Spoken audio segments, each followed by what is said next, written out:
Good evening everybody to another episode of Autogefühl. Tonight we are presenting you a stunning two-door four-seater coupe from Germany, the Volkswagen Scirocco. Here we are.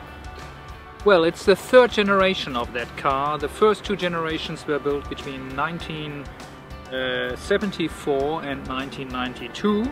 The very first one, I have very fond memories of that car because I've driven it when I was a youngster, 18, 19 years old. It was a car of my mother, the Volkswagen Scirocco 1, designed by Giugiaro from Italy. A very square, typical Volkswagen of that era, similar styling than the Golf at that time. And then the second second Scirocco followed, which was not so successful. And then it took from 1992 to 2006 until Volkswagen has given the Scirocco a comeback with that third generation. And we have now another 6 years gone until 2014, and now we have the first facelift of that car, because sales were not really so good in the end. I mean, from 1 million Sciroccos until 2008, only 20% were built from the third generation, so they had to do something. And I will tell you more in detail at the moment what they have done in terms of subtle design changes at the exterior and interior. And there are also new engines coming into that car, 4 TSI direct injection petrols and 2 TDI diesels. But let's maybe first explain the design changes. Before we go into more detail of the interior and exterior design changes, I would just like to draw your attention to a video that has been produced by the other Thomas a couple of weeks ago about the hottest version of the Scirocco, the R-Type, Scirocco R. And if you want to go into that in more detail, you are invited to check the video description for the link. Alright, so now we go, because you asked us, please also make a review of the more down-to-earth versions, bread and butter versions, so to say. And here we are with the 2-liter TDI. But apart from maybe more massive and bigger spoilers and door sills, that car already has a dramatic design, I would say, maybe the most dramatic coupe on the market at the moment. So on the front end, Volkswagen has given the car a completely new front bumper, and you can also see the headlights. They are in a new design and they resemble an eyelid here. And it has a little bit of the angry view. It's more aggressive, definitely. And you have the choice between halogen lights and xenon lights. And also this is new here, these fins, these black fins here, 3 of them, or actually 2. We have here the fog lights and the turn indicators. So this is new, this is also new. The whole car looks more aggressive from the front end. Coming to the side of the car, and this is a very daunting architecture. I mean, the car is sitting on 19-inch wheels. There's not much rubber left here. And you have this accelerating line here, this speed line.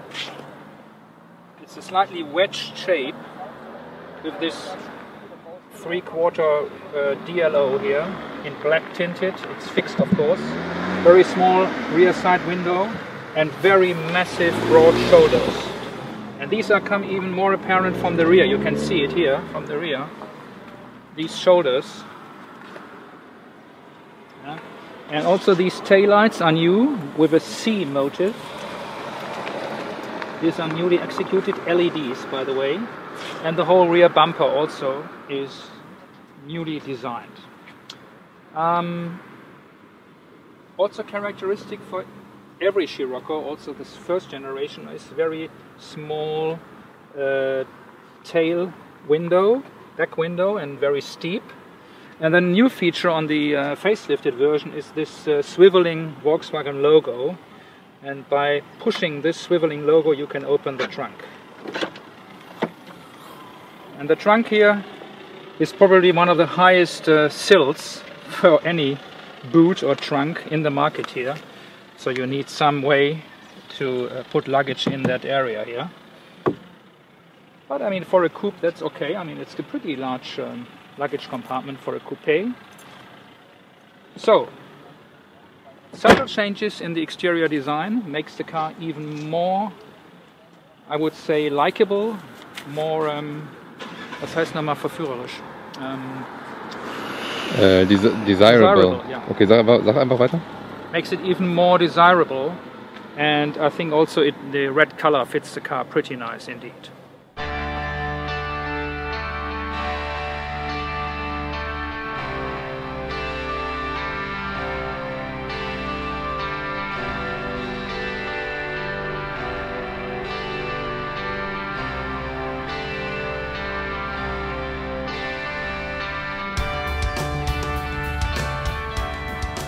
So we're now in the interior of the new Scirocco, of the newly facelifted Scirocco. Well, it's a cockpit that is typically for Volkswagen, but we have some specific features that are only found in a Scirocco. And the most obvious, of course, are these 3 auxiliary instruments here. And that are a little bit an homage to the first Scirocco, which also had 3 of these auxiliary gauges. Although they were in the original car down in this area here in the center console, but there's no space here, so they lifted it up in this position. And from the left to right we have the oil temperature, then we have a stopwatch function like in a Porsche that you can push here and then put into action. And this is a turbocharger indicator, so you can see how much boost is generated at the moment here. It goes up to 2.0 and 3.0 bar. The engine to start with is with this starter button. It's not located here in the center tunnel, but rather in the area of the steering column. So just push it and the engine comes into play. The steering wheel is more or less carried over from the Golf GTI. So normally you would expect a GTI script here, but it's of course a Scirocco, but it's otherwise identical. This is the old instrument multimedia system. Like the car is not the MQB like the new Passat and the new Golf 7. It's still based on the old Golf 6 and the EOS, and therefore also this infotainment system is the older one. And it's a little bit old-fashioned now. It takes a bit of time to go into the menus. It's not up to date, and also the screen is for modern standards now a little bit small. Going a bit further down here we have I believe two important buttons. This one is for the park assist, and this one is the dynamic damping control. At the moment we have it in comfort. You can change it to the normal position and then to sport, and in sport you have a much firmer damping. Here we have the connection from an iPhone, and unfortunately my Samsung Galaxy is not possible to reload it here. So I think this is a slight disadvantage. It's only for iPhones from Apple, and the rest is very much known from the first Scirocco from 2008 here, this center console with these grips. And I would also like to draw your attention to the door here, which is I think very nicely executed in these contrasting colors, like the whole interior in white leather and then this black. Here we have the Dynauto speaker. It's a very good high fidelity system indeed. And then this door grip, I find that really a very nice feature. It's very ergonomically to shut the door. It's a very natural movement and very natural grip to close that door this way. So the seats in this Scirocco doesn't only look nice, but they also feel very nice. They give you excellent side support thanks to this the side bolsters here. And I also really fancy this type of leather and this type of contrasting colors in this gray and white surfaces. And at the back we have only 2 seats. I mean, it's a strictly 4-seater, which is okay for a coupe. But notice here the headrests are not highly adjustable. They are fixed, so it's an integral seat, which also looks pretty nice, and you can then here fold it down in a 50-50 partition. Of course, headroom is good. no doubt, for me at least. But visibility outwards is not really generous, thanks to these very small side windows. But for a coupe, the general feeling of roominess is not so bad in the end. So you can still travel in this car for a longer time. There are some coupes which have more limited space, absolutely.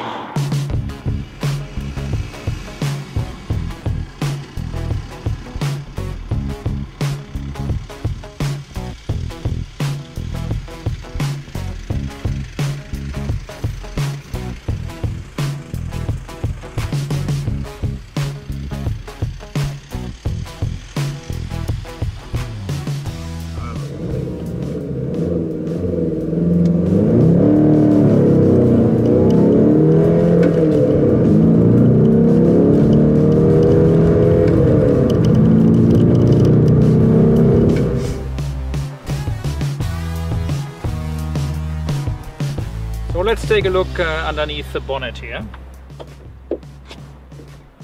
Oh, small surprise, no hydraulic dampers. And it's a very heavy bonnet, by the way, here. The hood, it's not of aluminum, definitely. It's good steel.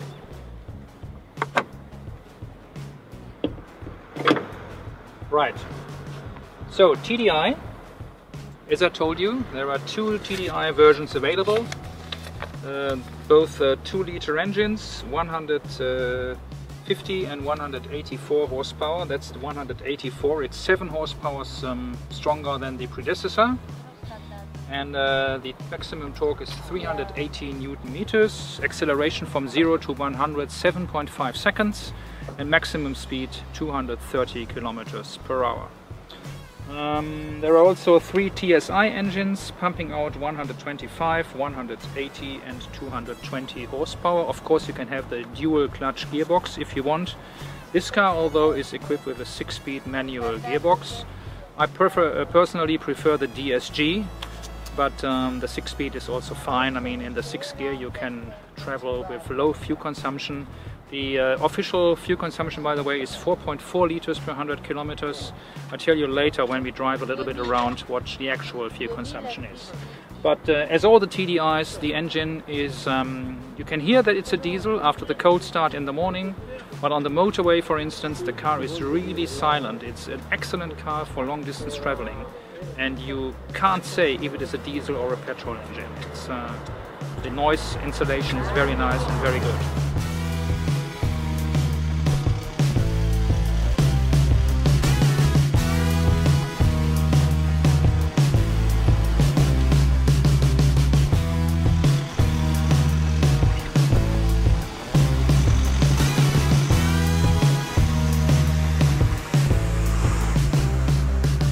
Well, in the cockpit of the Scirocco we have a fuel consumption of 6.8 liters per 100 kilometers, which I think is pretty good for a 184 horsepower car.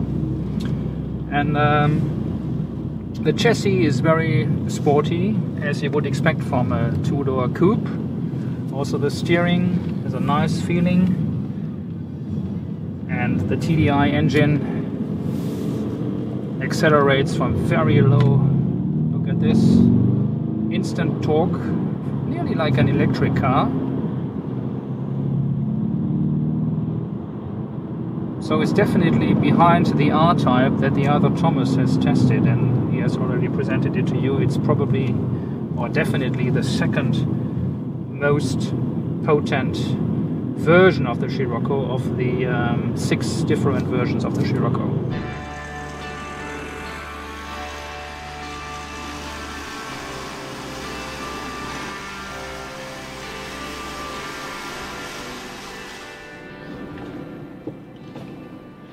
Yes, reverse camera is available, and as I said to you, also the park assist, which we can't test here just now.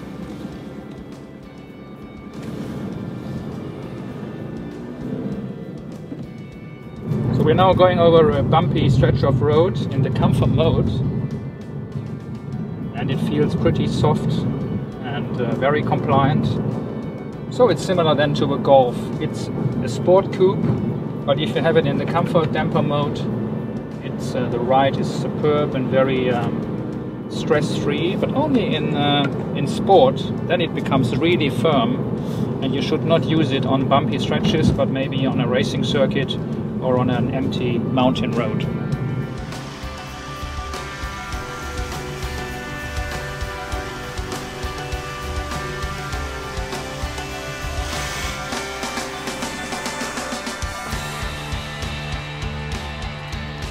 So let's draw a conclusion on our test of the new Volkswagen Scirocco, the facelifted version. It's, to start with, the price, it's also quite attractive. I think it's nearly 30,000 euros for this version with the TDI 2-liter engine. And that makes the car around 3,000 euros cheaper than a similarly powered BMW 2 Series coupe that costs around 32,500. So that's quite a bargain indeed. And I have to say, for me, the strongest point of view, or the strongest reason to buy that car is this really stunning, timeless design. There's no doubt that this design is extremely daunting, really bold, and I think it will remain a classic over the years. Also, of course, you buy the typically very good fit and finish of any Volkswagen, the torquey diesel engines, even better with the DSG gearbox, I think. And you can also use it in daily for commuting. I mean, it's quite comfortable in the comfort setting of the damper system. It has 312 liters of luggage space, and it has ample room, at least for the front passengers. And you can also put 2 adults in the rear for shorter journeys. So, to put it in a nutshell, it's one of the best coupes available at the market, although it's not up-to-date standard. It's not state-of-the-art in terms of the chassis. As I said, it's not based on the newest Golf and the newest Passat. It's still the old platform, but that makes, for me, not a big difference. So that's our overall very positive verdict on that car, and stay tuned with us on Autogefühl and see you next time around.